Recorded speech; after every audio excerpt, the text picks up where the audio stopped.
So now we are going with the power switch, reset switch, power LED and HDD LED.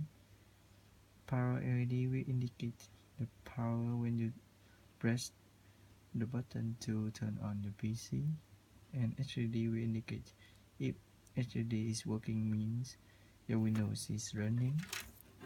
So you will see on the main bar there is this panel. They will have like PW, mean power switch PW, or ERES reset. And yeah, this is a little bit small, so you may need a magnifier. I think this is HD, and HD. yeah, and we have here, you see power LED, and also above is the speaker.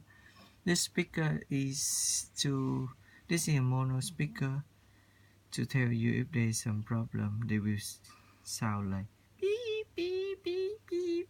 If you hear that your mainboard has some problem, cannot be put up, and you will see plus mean positive polar. Okay, so for now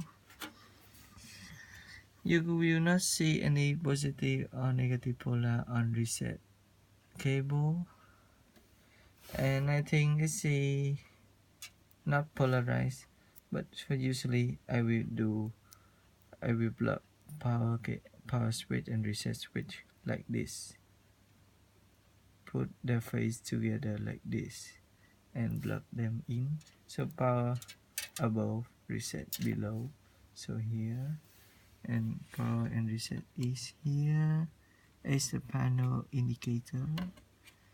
Yeah, the map pin mappers, so it should be like this. Okay, so next we are going with the power LED, and yeah, this is negative, this is negative, sorry, this is positive, this is negative. So positive will be here and negative will be here as the map, and this is HDD LED, and you will see HDD LEDs is here, so I'm blocking it here like this, and done. You finish the front panel. So now wait, so now when you plug in the power, the electricity, you should be able to press turn on or reset. Okay, done.